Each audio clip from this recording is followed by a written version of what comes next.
this famous surah, Suratul Kahf.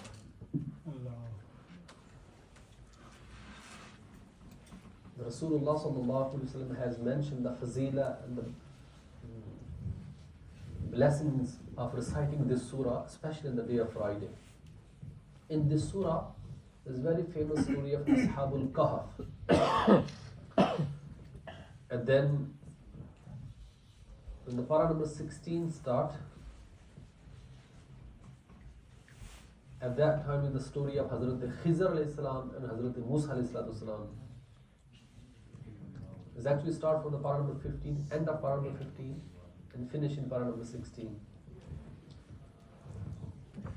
And then there is a very beautiful story of Hazrat Zulkarnain radiyallahu ta'ala. I'm sure you heard the word Yajuj Majuj, Gog Magog. When Hazrat Zulkarnain radiyallahu ta'ala, he traveled to the edge of the world, دنیا کے کنارے کی طرف آپ نے جب سفر کیا, he is the personality who ruled all over the world.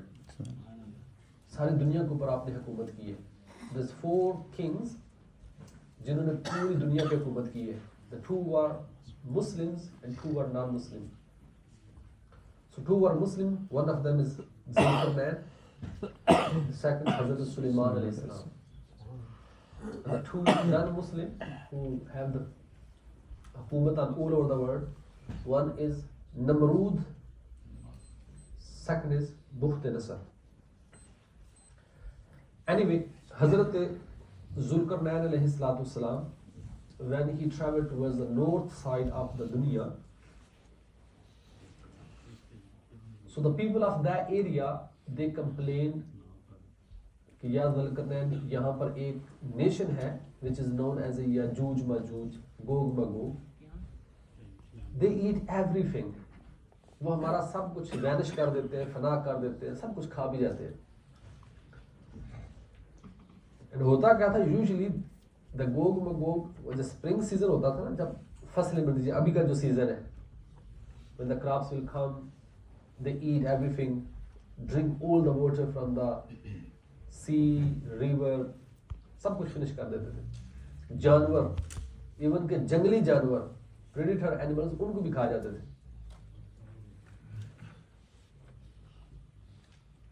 So they request him, or another way you can say, they seek help from Hazrat Zulkarnain radiyallahu ta'ala anhu, that can you help us to stop these people, Yajuj Majuj.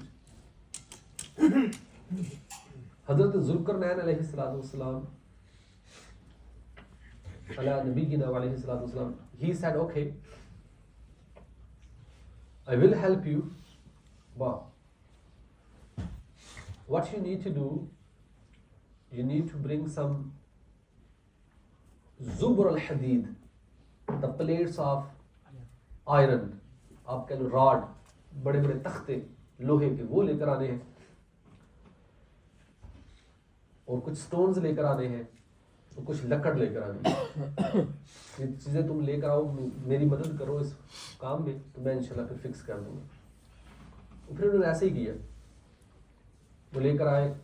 تو حضرت ذوالقرنین علیہ السلام نے پہلے زمین پہ ڈگ کر کے, سائڈوں میں 2 پہاڑ تھے, ایک اس طرف ایک اس طرف, between these 2 mountains he dig the land and put the stone inside, and then make like proper one frame with the zubur al-hadid, iron کا, جیسے لوہے کے گارڈر کہہ لیں آپ, ان کا پورا ایک فریم بنایا.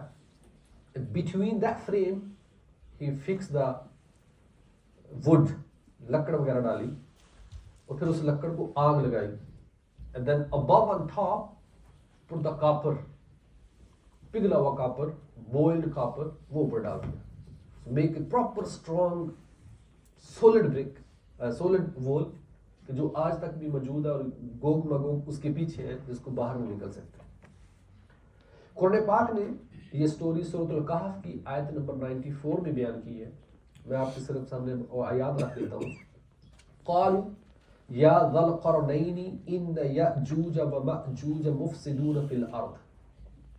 They said, O Zulkarnain, Indeed, Gog and Magog, they are rebellious in the world. وہ زمین میں فساد پھیلا رہے ہیں.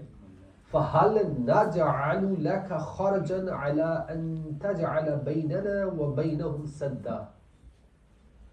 کیا تم ہمارے لیے ان کے درمیان ایک دیوار بنا سکتے ہو؟ ہم آپ کے لیے کچھ مال بھی مقرر کر دیں گے. We will pay you something. قال ما مکنی فیہ ربی خیر. حضرت ذوالقرنین علیہ السلام نے رپلائی کیا I don't need money from you. جو اللہ تعالیٰ نے میرے لیے قابو میں کر دیا ہے that is better for me. ما مکنی فیہ ربی خیر.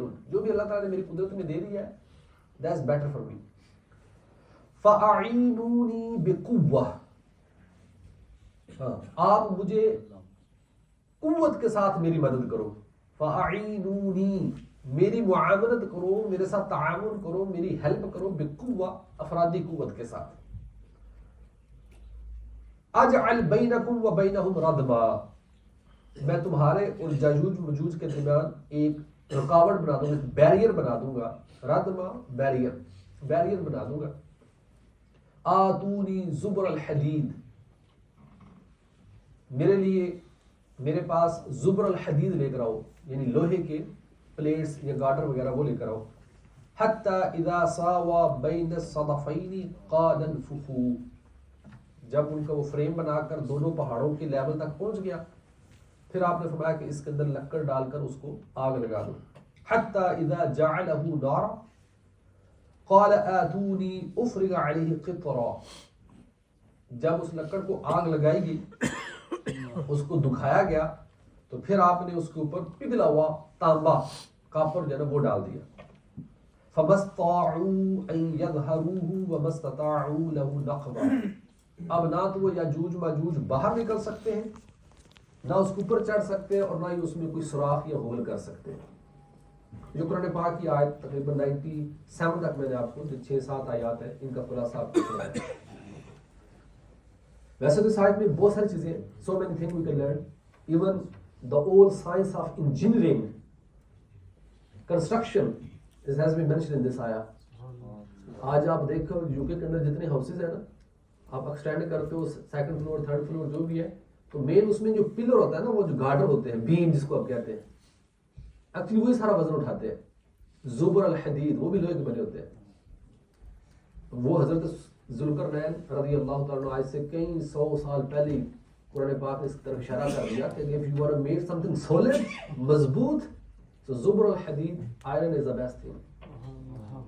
ابھی بھی جو بڑی بلڈنگیں ہوتی ہیں، بڑی عمارتوں میں جو مین اس چیز کو اسٹرانگ کرنے والی ہوتی ہے، اس کے اندر سریا ہی ہوتا ہے. سریا، اس کے بعد پھر سیمنٹ اور بقیہ چیزیں. اینی وے سو مین عقل والوں کی بڑی نشانیاں ہیں. تو اس میں پوری انجینئرنگ بیان کی گئی ہے. جو engineer should learn more about the تفسیر of these آیات. لیکن I will come to my topic جو ہمارا ایک ظہر کے بعد کا مخصوص حلقہ ہوتا ہے. First of all, the people of North, why did they request to Hazrat Zulkarnain alayhi salam, help us, save us? Why they didn't request to Allah subhanahu wa ta'ala directly? And even if they did request, why Zulkarnain alayhi salatu wasalam radiyallahu ta'ala anhu, why he didn't stop them? Astaghfirullah, it's shirk. You're committing shirk. I'm not going to help you. Request Allah subhanahu wa ta'ala. He didn't say that. And the third thing, when they offer him, okay, we will give you the money if you can help us, he said, I don't need the money. Allah subhanahu wa ta'ala, whatever he bestowed me, that is better. However, if you want to do something, then Allah subhanahu wa ta'ala explained in the Quran, فَأَعِينُونِي بِقُوَّةٍ. تم میری مدد کرو قوت کے ساتھ. These are the words of Hazrat Zulkarnain radiyallahu ta'ala anhu. And he is saying to the people of the north, جو شمالی علاقے کے پیپل تھے اس وقت کے، ان سے کہا فَعِینُونِی، اے لوگو تم میری مدد کرو. So those people was not خدا استغفراللہ, they was not even the prophets. پھر بھی ذوالقرنین رضی اللہ تعالیٰ عنہ, he requested them, he said to them, فَأَعِينُونِي میری مدد کرو, میرے ساتھ تعاون کرو, میری ہیلپ کرو. Why Zulkarnain radiyallahu ta'ala anhu, he did not seek help from Allah subhanahu wa ta'ala. Why he requested to those people جو ادھر وہاں پر موجود تھے کہ you help me. It's mean seeking help from any individual as long as you believe the haqiqi madadgar is Allah subhanahu wa ta'ala, that is not a shirk. That is permissible. That's approved from the Quran and Sunnah. And one example is this one, like Hazrat Zulkarnain and the people, the community. There is very one more famous story, Hazrat Sulaiman alayhi salatu wassalam. You know Hazrat Sulaiman alayhi salatu wassalam, when the Malika Balqis, the Queen Balqis, she want to visit Hazrat Sulaiman alayhi salatu wassalam. So Hazrat Sulaiman alayhi salatu wassalam want to examine his mindset, uska imtihan lena chahte the. And what the idea came in his mind, uska jo throne tha palace کے اندر, وہ چاہتے تھے کہ میرے پاس اس سے پہلے آ جائے اور اس کو میں چینج کر کے پھر اس کے سامنے رکھوں اور پوچھوں کہ یہ کس کا ہے, یا وہ پہچانتی ہے یا نہیں پہچانتی. At that time Hazrat Sulaiman alayhi salatu wasalam requested to his people who was present in front of him, جتنے بھی لیڈر تھے, is there anybody who can bring the throne, the arsh of Malika Balqis here? There is one jinn, you know Hazrat Sulaiman alayhi salatu wasalam, jinn بھی ان کے اندر تھے. تو ایک جن اٹھا, he said I can bring it. He said I need so quick. He said definitely I will bring before your this gathering will be finished. آپ جہاں پر بیٹھے ہیں, یہ مجلس برخاست ہونے سے پہلے I will bring it. He said no, I need more quicker. مجھے اس سے بھی جلدی چاہیے. پھر جو حضرت سلیمان علیہ السلام کے وزیر تھے نا, منسٹر اس وقت کے, he was his maternal cousin, آپ کی خالہ کے بیٹے تھے, مسیر کزن تھے آپ کے, میٹرنل نہیں, چاچو کا بیٹا نہیں, میٹرنل کزن, یعنی ماں کی طرف سے خالہ کا بیٹا. آصف بن برخیہ, his name was Asif bin برخیہ. He said I will bring before blinking your eye, یعنی آپ کی آنکھ جھپکنے سے پہلے میں لے آؤں گا. آنکھ جھپکنے کے شاید 1 سیکنڈ نہیں لگتا, so before 1 second. And then he took it. وہ لے آئے. یہ جو سٹوری, یہ جو واقعہ ہے, یہ جو آپ کو میں نے بات بتائی ہے, اللہ تبارک و تعالیٰ نے سورہ نمل آیت نمبر 38 کے اندر ارشاد فرمایا, قال یا ایھا الملأ ایکم یأتینی بعرشها. حضرت سلیمان علیہ السلام said یا ایھا الملأ, او میرے درباریوں, who is amongst you who can bring the arsh of Queen Balqis here? تم میں سے کون ہے جو ملکہ بلقیس کا تخت میرے پاس لے آئے؟ First of all, why he is requesting to the people instead of Allah subhanahu wa ta'ala? He is the Nabi, he is a prophet. And if he requests Allah subhanahu wa ta'ala, Allah just say kun fayakun. Usne bas kun fayakun, thus everything will be happened. So he is asking or seeking help amongst the people who are sitting in front of him, جو کہ نہ خدا ہے, نہ profit ہے, نہ نبی ہے. ان سے مدد مانگ رہے ہیں, ان سے پوچھ رہے ہیں, قبل ان یأتونی مسلمین, and you need to bring that throne before they came to me as a Muslim. ان سے پہلے لے کر آنا ہے. قال عفریت من الجن انا آتیک به قبل ان تقوم من مقامک. عفریت جن, شراکتی جن, ان کا بڑا جو کھٹینچ تھا, وہ خبیث جن بولا I will bring before you finish this gathering. آپ کی یہ جگہ سے اٹھنے سے پہلے, من مقامک, تمہارے سے مقام سے اٹھنے سے پہلے میں وہ لے آؤں گا. وَإِنِّي عَلَيْهِ لَقَوِيٌّ أَمِينٌ, and I am a powerful, I am a qawi, طاقتور, powerful, Amin, and I don't do any corruption. I am صادق امین. جو وہاں سے اٹھاؤں گا exactly same ادھر لا کے رکھوں گا. Not gonna take any pearls, rubies from the throne. کیونکہ اس تھرون کے اوپر جو ہے نا بڑے قیمتی ہیرے لگے ہوئے تھے. اینڈ 80 یارڈ وائڈ تھا اور 40 یارڈ وہ سوری لمبائی میں لینتھ میں اس کی 80 یارڈ اینڈ وائڈ جو تھا وہ 40 یارڈ تھا. Imagine how heavy it was. 80 گز چوڑا لمبا اور 40 گز چوڑا. آگے اس کا وزن آپ خود لگا لیں. قال الذي عنده علم من الكتاب, the person who has the knowledge of book, جس کے پاس اسم اعظم تھا, اللہ کی کتاب کا علم تھا, he said انا آتیک به قبل ان يرتد الیک طرفک, میں تمہارے پاس تمہاری آنکھ جھپکنے سے پہلے وہ عرش لے کر آ جاؤں گا. فلما رآه مستقرا عنده قال هذا من فضل ربی, اور پھر فوراً پلک جھپکتے دیکھا کہ وہ تخت جو سارا سامنے حاضر ہے. تب آپ نے حضرت جو ہے وہ عاصم بن برقیہ نے کہا هذا من فضل ربی, this is the blessing of my Lord, یہ میرے اللہ کا فضل ہے مجھ پر. anyway آگے پھر وہ واقعہ پیچھے بھی آگے کافی چلتا ہے ملکہ بلقیس کا. سب سے پہلے تو بات یہ کہ حضرت سلیمان علیہ الصلوۃ والسلام why did he seeking help from the human, اللہ کے بندوں سے کیوں مدد مانگ رہے ہیں, when he believed the helper, true helper is Allah subhanahu wa ta'ala and he can do, وہ ان کی مدد کرے گا.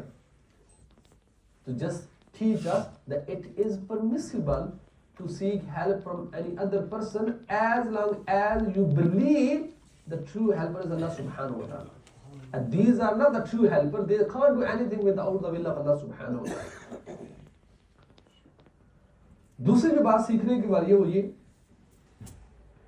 if somebody tell you you just need to go to the next town is in Newton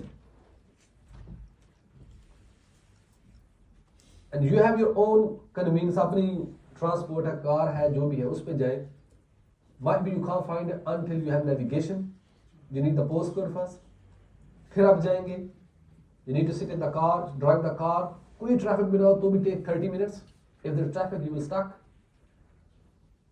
آج کل science نے اتنی ترقی کر لی ہے, جسٹ ایک کنٹری سے دوسری کنٹری جانے کے لیے تو بھی جتنا بھی فاسٹ جاؤ تو بھی گھنٹہ لگ جاتا ہے, no less than that. اور اگر ان نون جگہ ہو, جس طرح میں نے ایگزامپل دی نیوٹن میں, آپ فلاں جگہ جانا ہو آپ نے, تو آپ کو نیویگیشن ہوگا تو جائیں گے, ورنہ تو آپ ڈھونڈتے رہیں گے, گھنٹہ سے زیادہ اس کو فائنڈ آؤٹ کرنے میں لگ جائے. حضرت آصف بن برقیہ he don't know who is Mallika Bilqis, where is his throne. اور جو ملکہ بلقیس کا تھرون ہے نا, if you read the book or the commentary of this ayah, اس نے 7 دروازوں کے پیچھے جا کے چھپایا ہوا تھا. اس نے اپنا یہ جو تخت تھا اس کے اوپر 7 دروازوں کا لاک لگایا ہوا تھا, یعنی نیکسٹ روم اندر سارے بند کر کے رکھا ہوا. پلس ہاؤ ہی ریکگنائز کہ یہ فلاں سٹی میں ہوگا, اس سٹی کے فلاں پیلس میں ہے, پیلس کے فلاں روم میں ہے, اور پھر وہاں سے اٹھا کر لانا, یعنی اتنا بڑا کیسے بندہ اٹھا کر لائے.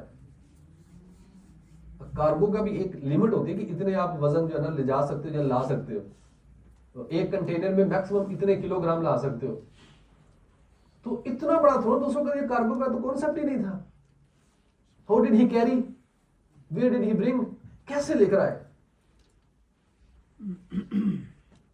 سو کتابوں میں لکھا ہے کہ وہ زمین کے اندر سے آیا تھا, زمین کے اوپر سے نہیں, نہ ان دا ایئر, انڈر گراؤنڈ آیا تھا.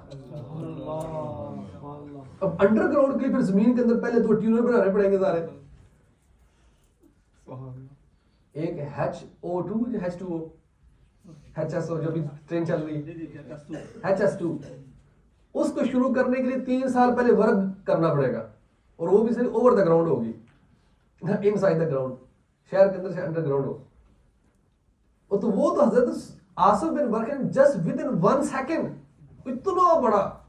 اچھا کہ جو ٹرین کا ٹیونر ہوگا نا بڑا ہوگا, وہ بھی کہ 10 فٹ چوڑا ہوگا, 20 فٹ ہوگا, 10, اور یہ 80 گز چوڑا اور 40 گز لمبا, اتنا بڑا زمین پھاڑتا ہوا کیسے آگے. How is possible, because the one who is the ولی آف اللہ, جو اللہ کے ولی ہوتے ہیں, اور اللہ جس کو چاہے اس کو پھر جو طاقت دیتا ہے, تو پھر وہ اصل میں اللہ ہی کے پیچھے قدرت ہوتی ہے لیکن اللہ تبارک تعالیٰ اپنے اس ولی کی قدرت کے تعالیٰ اللہ تعالیٰ اس ولی کے جو ہے نا وہ ہاتھوں سے وہ کام کروا دیتا ہے، کیونکہ ان کے پاس کام اللہ کا علم تھا، اسم اعظم تھا، تو وہ پڑھا تو اللہ تبارک و تعالیٰ نے اس کی مدد کی اور پھر دیکھے دیکھے چند سیکنڈ میں اتنا بڑا تھرون جو ہے وہ لے کر آ گیا. So number one, seeking help to the other people is permissible, is not shirk. And number two, the beloved of Allah, they can do something with the permission of Allah, with the izn of Allah, even it is ununderstandable, supernatural action, and that is called actual karamat, saint miracles. خیر اس کے اندر اور بھی کافی ساری باتیں leak کی جا سکتی ہیں، لیکن because according to our topic اللہ سبحانہ و تعالیٰ said in the Holy Quran وَتَعَاوَنُوا عَلَى الْبِرِّ وَالتَّقْوَى, help each other in bir and taqwa, piety اور نیکی کے کاموں میں ایک دوسرے کو سپورٹ کرو، ہیلپ کرو. تعاونوا قرآن پاک میں یہ حکم ہے. تعاون کسے کہتے ہیں؟ ہیلپ کرنے کو. معلوم اردو میں بھی اور پنجابی میں بھی کہتے ہیں میرے ساتھ تعاون کرنا. اللہ تعالیٰ حکم دے رہا ہے تعاونوا، ایک دوسرے کے ساتھ مدد کرو نیکی اور بھلائی کے کاموں میں. ولا تعاونوا علی البر علی الاثم والعدوان، گناہ اور زیادتی کے کاموں میں ایک دوسرے کی مدد نہ کرو. If helping to other person is a shirk or guna, astaghfirullah, then why Allah subhanahu wa ta'ala giving the order in the Quran? تو ایسا تو ہو نہیں سکتا کہ اللہ سبحانہ و تعالیٰ teaching us astaghfirullah shirk. No, not at all. لیکن اس کے باوجود اللہ تعالیٰ فرماتا ہے کہ تم بندوں کی مدد کرو نیکی کے کاموں میں، بھلائی کے کاموں میں، تقوی کے کاموں میں. پتہ چلا کہ to helping other people, other Muslim, that is not a shirk, that is permissible. So seeking help from other than Allah is also proven from the Quran. Allah subhanahu wa ta'ala said in the Holy Quran, Ya ayyuhalladhina amanu ista'inu bis-sabri was-salah. اے ایمان والو مدد طلب کرو، استعینو مدد طلب کرو، معاونت اعانت طلب کرو، کس سے؟ صبر اور نماز سے. Whatever the method of the one, اس کا طریقہ کوئی بھی ہو، صبر سے کیسے مدد لی جا سکتی ہے اور نماز سے کیسے مدد لی جا سکتی ہے، لیکن اللہ تعالیٰ نے حکم دیا کہ تم مدد جو ہے نا وہ لو کس سے؟ نماز اور صبر سے. نماز اور صبر از ناٹ اللہ سبحانہ و تعالیٰ، is not a God other than Allah. اللہ کے علاوہ کوئی چیز ہے تو اللہ کے علاوہ کسی اور سے بھی مدد لینا اگر یہ شرک ہوتا یا ناجائز ہوتا تو پھر رب تبارک و تعالیٰ اس کو قرآن میں کیوں حکم ارشاد فرماتا؟ حضرت موسیٰ علیہ السلام انہوں نے جب اللہ تعالیٰ نے ان کو حکم دیا نا کہ تم جاؤ فرعون کے پاس جا کر اس کو میری دعوت دو کہ اللہ تعالیٰ ایک ہے، تو آپ نے اللہ تعالیٰ کی بارگاہ میں عرض کیا وَاجْعَلْ لِي وَزِيرًا مِّنْ أَهْلِي، کہ اللہ پاک میری فیملی میں سے نا میرا کوئی مددگار بنا دے. میں اکیلا نہیں جانا چاہتا، میرے ساتھ کوئی میرا ہیلپر ہو، وزیر ہو، سپورٹر ہو، اور ہو میری فیملی میں سے. اور پھر ساتھ آگے نام بھی بیان کر دیا ہارون اخی، وہ میرے بھائی جو ہارون ہے ان کو میرے ساتھ بھیج دیا جائے، وہ میرے ساتھ مددگار بن جائیں گے. اشدد بھی ازری، ان سے میری کمر مضبوط ہو جائے گی.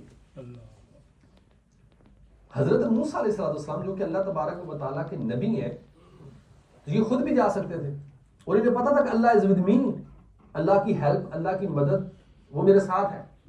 اسٹل ہی ریکویسٹ کہ ہارون علیہ السلام کو بھی میرے ساتھ کر دیں، اس سے میری سپورٹ ہو جائے گی، مدد ہو جائے گی. تو اس سے پتا چلا کہ کسی دوسرے بندے کی مدد لینا یہ تو حضرت موسیٰ علیہ السلام کی بھی سنت ہے. پھر اسی طرح اللہ تبارک و تعالیٰ نے جب نبی کریم علیہ السلام کو اس دنیا میں بنا کر بھیجنا تھا تو اس سے پہلے عالم ارواح میں سارے انبیاء کرام علیہ السلام سے اللہ تعالیٰ نے ایک عہد لیا تھا which is called عہد میثاق. اور اس میں اللہ تبارک و تعالیٰ نے تمام انبیاء کرام علیہ السلام کو یہ اعلان کیا کہ میں جب تم ادھر موجود ہوگے اور اگر اس وقت میرے آخری نبی کریم صلی اللہ علیہ وآلہ وسلم اگر یہ تمہارے پاس تشریف لائے تو تمہاری ڈیوٹی یہ ہے کہ تم نے ان کی مدد کرنی ہے، مدد بھی کرنی ہے، اور دوسرا کام یہ کرنا ہے کہ تم نے ان پر ایمان بھی لے کر آنا ہے. لَتُؤْمِنُنَّ بِهِ، تم ضرور اس پر ایمان بھی لے کر آئے گی، وَلَتَنْصُرُنَّ، اور ضرور بالضرور تم ان کی مدد بھی کرو گے. تو تمام انبیاء کرام علیہ السلام نے کہا کہ یا رب العالمین ضرور جب اگر ہماری موجودگی میں وہ آئیں گے تو ہم ضرور ان کی مدد بھی کریں گے اور ان پر ایمان بھی لے کر آئیں گے. جو قرآن پاک کے الفاظ ہیں سورہ آل عمران آیت نمبر 81، لَتُؤْمِنُنَّ بِهِ وَلَتَنْصُرُنَّ، تم ضرور اس پر ایمان لانا اور ضرور اس کی مدد کرنا. اللہ سبحانہ و تعالیٰ teaching the prophets to help another prophet، یعنی ایک بندے کی تم مدد کرنا، اور اللہ تعالیٰ یہ حکم دے رہا ہے، بندے کو حکم دے رہا ہے کہ تم میرے دوسرے بندے کی مدد کرنا. If seeking help from other person or helping to other person is a ناجائز گناہ اور شرک، then how it's possible that Allah سبحانہ و تعالیٰ commanded in the Holy Quran. اسی طرح اللہ تبارک و تعالیٰ نے قرآن پاک میں ارشاد فرمایا کہ یا ایھا الذین آمنوا ان تنصروا اللہ ینصرکم. او believer if you help Allah, Allah will help you.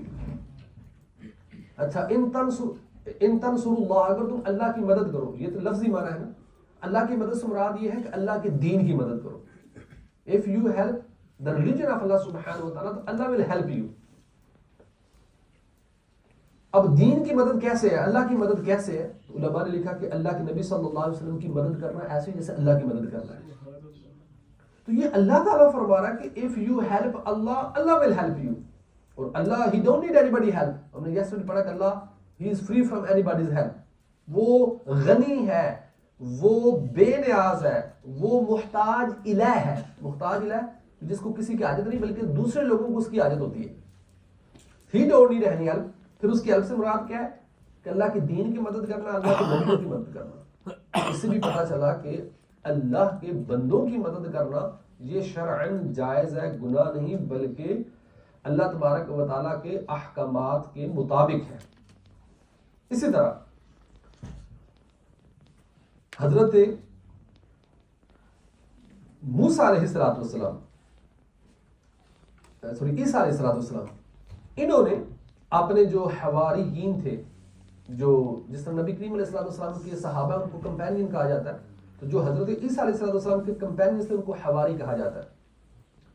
انہوں نے کہا قال من انصاری الی اللہ، who is my helper amongst you، تم میں سے کون میرا مددگار ہے اللہ تعالیٰ کے دین کے معاملے میں. he requested to the حواریین and قال الحواریون نحن انصار اللہ، and the حواری replied we are helper، ہم انصار اللہ ہیں، ہم اللہ کی مدد کرنے والے ہیں، مراد اللہ کے دین کی مدد کرنے والے ہیں. And this is ayah number 52 of Surah Al Imran. First of all حضرت عیسیٰ علیہ السلام انہوں نے یہ سوال کیا کن سے؟ اپنے حواریوں سے کہ تم میں سے کون میرے مددگار ہے. انصاری، انصاری جمع کا صیغہ ہے، سنگل اس کا کہتا ہے ناصر، ناصر مدد کرنے والا. تو اگر کسی سے مدد مانگنا شرک ہوتا اللہ کے علاوہ تو پھر حضرت عیسیٰ علیہ السلام معاذ اللہ انہوں نے شرک کیا، یہ شرک کی تبلیغ کر رہے ہیں؟ آف کورس نہیں. تو پھر حواریوں نے کہا کہ ہم مدد کرنے والے ہیں، ہم مددگار ہیں. تو آپ نے یہ نہیں کہا کہ تم نے شرک کر دیا، بلکہ آپ نے ان کی مدد طلب کی اور انہوں نے کہا کہ ہم حامی بننے والے ہیں. بلکہ صحابہ کرام کی جب کیٹیگوریکلی ان کو ڈیوائڈ کیا جاتا تو ایک ہوتا ہے مہاجرین اور ایک ہوتا ہے انصار. مہاجرین وہ جو مکہ سے مائگریٹ ہو کر مدینہ گئے تھے، اور انصار وہ جو مدینے کے رہنے والے تھے اور انہوں نے مسلمانوں کی مدد کی تھی. اگر مدد مانگنا یا کرنا اللہ کے علاوہ کسی دوسرے بندے کی مدد کرنا یا کسی دوسرے بندے سے مدد مانگنا، as long as you are believing the actual مددگار، حقیقی مددگار اللہ ہی ہے، یہ جسٹ جو نا اللہ کی اطاعت سے کریں گے، شرک نہیں. تو پھر صحابہ کرام علیہ رضوان ان کو انصار کا لقب دینا، ایون حدیث پاک میں انصاری کے الفاظ ہیں. اللہ کے نبی صلی اللہ علیہ وسلم کی موجودگی میں بھی ایک جو نا وہ تقسیم تھی انصار اور مہاجرین. اس کے باوجود اللہ کے نبی نے کچھ نہیں کہا کہ ان کو انصار نہ کہو کہ انصار مدد کرنے والے نہیں، مددگار صرف اللہ ہے، ناصر صرف اللہ ہے، یہ لوگ مددگار نہیں ہو سکتے. ایسا نہیں ہے. These all example I gave you is from the Quran. It's not all finished. There are so many other. اور بھی آیات ہیں. اسی طرح احادیث مبارکہ میں جس میں نبی کریم صلی اللہ علیہ وآلہ وسلم نے خود ارشاد فرمایا اللہ فی عون العبد ما دام العبد فی عون اخیہ المسلم او کما قال النبی صلی اللہ علیہ وسلم. اور یہ حدیث پاک جامع ترمذی کے حدیث پاک ہے. اللہ کے نبی نے فرمایا کہ اللہ تعالیٰ اس بندے کی مدد میں رہتا ہے جو بندہ اپنے مسلمان بھائی کی مدد میں رہتا ہے. یعنی جو بندہ اپنے مسلمان بھائی کی مدد کرتا رہتا ہے تب تک اللہ تعالیٰ اس کی امداد فرماتا رہتا ہے. اس سے پتہ چلا کہ کسی مسلمان بھائی کی مدد کرنا یہ شرک نہیں ہے, یا کسی سے مدد طلب کرنا یہ شرک نہیں ہے, بلکہ کسی کی مدد کرنا اس سے تو اللہ کی مدد آپ کو حاصل ہو جاتی ہے. اور اس طرح بے شمار احادیث مبارکہ ہے. اللہ کے نبی صلی اللہ علیہ وسلم خود جو ہے وہ صحابہ کرام کی مدد کیا کرتے تھے. جس کو جو پرابلم ہوتی وہ اللہ کے نبی صلی اللہ علیہ وسلم کی بارگاہ میں حاضر ہو جاتا, ریکویسٹ کرتا یا رسول اللہ مجھے یہ پرابلم ہے, اور آپ اس کی مدد دور کر دیتے. کسی کی اگر پنڈلی ٹوٹ جاتی ہے اللہ کے نبی صلی اللہ علیہ وسلم کی بارگاہ میں آتا اور آپ اپنا لعاب دان لگاتے تو ان کی پنڈلی درست ہو جاتی. آنکھ نکل جاتی تو آپ کی بارگاہ میں حاضر ہوتا اور آپ اس کو لعاب دان لگاتے اس کی آنکھ ٹھیک ہو جاتی. تو یہ اللہ کے نبی صلی اللہ علیہ وسلم دوسرے صحابہ کی مدد کر رہے ہیں. اگر کسی اللہ کے بندے سے مدد طلب کرنا شرک ہوتا تو اللہ کے نبی یہ نہ کہتے میرے پاس کیوں آئے ہو, اللہ کے پاس جاؤ. ایسا نہیں فرمایا, بلکہ مدد کی. بلکہ اللہ کے نبی نے خود اعلان فرمایا من کنت مولاہ فعلی مولا, کہ جس کا میں مولا ہوں حضرت علی بھی اس کے مولا ہے. اور مولا کا ایک معنی مددگار ہوتا ہے. مولا کا ایک معنی مددگار ہے. جس کا میں مددگار ہوں اس کا علی رضی اللہ تعالیٰ مددگار ہے. اور یہ حدیث بھی جامع ترمذی کے اندر ہے. اچھا, جب آپ نے یہ سن لیا نا کہ مولا کا ایک معنی مددگار ہے, تو اس سے مجھے وہ آیت بھی یاد آ گئی جس میں اللہ تبارک و تعالیٰ نے قرآن پاک میں ارشاد فرمایا فَإِنَّ اللَّهَ هُوَ مَوْلَاهُ جِبْرَائِيلُ وَصَالِحُ الْمُؤْمِنِينَ وَالْمَلَائِكَةُ بَعْدَ ذَلِكَ ظَهِيرًا, کہ بے شک اللہ تبارک و تعالیٰ ہوا مولاہ, یہ مددگار ہے, جبرائیل مددگار ہے, صالح المؤمنین نیک مومن مددگار ہے, فرشتے مددگار ہیں. یہ اللہ تعالیٰ قرآن پاک میں خود فرما ہے. تو اللہ کا مددگار ہونا that makes sense. جبریل علیہ السلام بھی مددگار ہے. صالح المؤمنین pious believers they are also the helper, اور angels are also helper. تو اللہ کے علاوہ جبرائیل بقیہ فرشتے مومنین کا مددگار ہونا this is the clear evidence that seeking help to other person is not a shirk. اور کہ بندہ کسی دوسرے کی مدد کرتا ہے it's not a گناہ. بلکہ غزوہ بدر کے اندر آپ نے سنا ہوگا قرآن پاک کے اندر بھی ہے اللہ تبارک و تعالیٰ نے فرشتوں کی جماعت بھیجی تھی مسلمانوں کی مدد کرنے کے لیے. فرشتے آئے تھے جنہوں نے آ کر مدد کی تھی. چاہتا تو اللہ تبارک و تعالیٰ خود بھی آ کر مدد فرما سکتا, یا ویسے ہی فرما دیتا تو سارے کافر ویسے ہی قتل ہو جاتے, ویسے ہی دھنس جاتے, ختم ہو جاتے. لیکن نہیں, اللہ تعالیٰ نے فرشتوں کو بھیجا اور فرشتوں نے آ کر مدد کی. اور جب فرشتوں نے آ کر مدد کی نا تو اللہ تعالیٰ نے قرآن پاک میں جو ارشاد فرمایا وہ یہ ہے لقد نصرکم اللہ فی بدر, کہ اللہ نے تمہاری بدر میں مدد کی. حالانکہ مدد کے لیے اللہ نے بھیجے فرشتے, لیکن رب تعالیٰ فرماتا ہے کہ رب نے اللہ تعالیٰ نے نصرکم اللہ, اللہ نے تمہاری مدد کی. پتہ چلا کہ اللہ کے کسی نیک بندے کا مدد کرنا, اللہ کے فرشتے کا مدد کرنا, اللہ کے انبیاء کا مدد کرنا وہ ایسا ہی ہے جسے اللہ کا مدد کرنا ہے. As long as you're believing the actual helper, مددگار وہ اللہ تعالیٰ ہے. کیونکہ وہ حدیث پاک جس طرح کل بھی میں نے آپ کو سنائی تھی کہ جب بندہ اللہ کے اتنے قریب ہو جاتا ہے عبادات کر کے تو پھر رب تبارک و تعالیٰ فرماتا ہے کہ میں اس کے ہاتھ, پاؤں, کان جو ہے نا وہ آنکھیں بن جاتا ہوں, جس سے وہ دیکھتا ہے, سنتا ہے, پکڑتا ہے, چلتا ہے. تو اصل میں قوت ربانی ہو جاتی ہے. تو یہ اللہ تبارک و تعالیٰ کی ایک قدرت, ایک نظام ہے. اللہ تعالیٰ چاہے تو اپنے کام خود بھی وہ کچھ کرنے سے ہو سکتا ہے, لیکن اس نے یہ ایک قدرت کاملہ سے یہ ایک نظام بنایا ہوا ہے کہ بارش بھی برسانی ہے نا تو ایک فرشتے کی ڈیوٹی ہے, فرشتے کے ذریعے بارش ہوگی. آپ جو رزق کھاتے ہیں نا whatever you are eating, your sustenance, وہ اللہ کو پتا ہے, اللہ ہی دیتا ہے. we believe he is the رازق, لیکن the person who will bring it to us وہ فرشتے کی ڈیوٹی لگی ہوئی ہے. وہ فرشتہ لے کر آتا ہے. اللہ know whatever we are doing, committing sins اور performing good deeds, he know everything. لیکن اس کے باوجود اللہ نے ایک ڈیوٹی لگائی ہے فرشتوں کی کہ وہ نیک اعمال بھی لکھتے ہیں, برے اعمال بھی لکھتے ہیں. ایون ہی نو ایوری تھنگ. اسی طرح if Allah will he can vanish and finish everything, لیکن پھر بھی عذاب دینے کے لیے اس نے اسپیشل فرشتے رکھے ہوئے, وہ فرشتے عذاب دیتے ہیں. اللہ چاہے تو آج بھی قیامت آ سکتی ہے, لیکن he appointed a special angel who will blow in the horn when the قیامت آئے گی, وہ سور پھونکنے کے لیے اس کی ڈیوٹی لگی ہوئی ہے. مطلب یہ کہ اللہ تبارک و تعالیٰ کا یہ نظام قدرت ہے کہ حقیقت میں سب کچھ اسی کی طرف سے ہوتا ہے. وہی بلیو, وہ پنش دیتا ہے, وہی عذاب دیتا ہے, وہی جو ہے نا وہ قیامت لے کر آتا ہے, کھانا بھی وہی دیتا ہے, خوراک بھی وہی دیتا ہے, every thing he do it. لیکن اس نے ایک نظام رکھا ہوا کہ یہ چیزیں ہوں گی. اسی طرح جب ہم مسلمان یہ بلیو رکھتے ہیں کہ حقیقی مددگار اللہ تعالیٰ ہے, اس کو مددگار سمجھتے ہوئے اب اگر آپ کسی کی بارگاہ میں ریکویسٹ کرتے ہو اور وہ آپ کی مدد کر دیتا ہے, اور آپ کا عقیدہ بھی ہے کہ مددگار وہی اللہ ہی اصل میں ہے, تو یہ جائز شرعن is not a ناجائز, not a shirk. That is called استعانت. استعانت استمداد بالغیر, that is allowed, that is permissible, that is not a shirk, that is not گناہ. جس طرح کہ آپ کو میں نے درجنوں آیات اور حدیث کی روشنی میں آپ کو اگزامپل دے کر سمجھایا ہے. باقی اب بھی آپ کے ذہن میں اگر کوئی کوشچن ہے اسپیشلی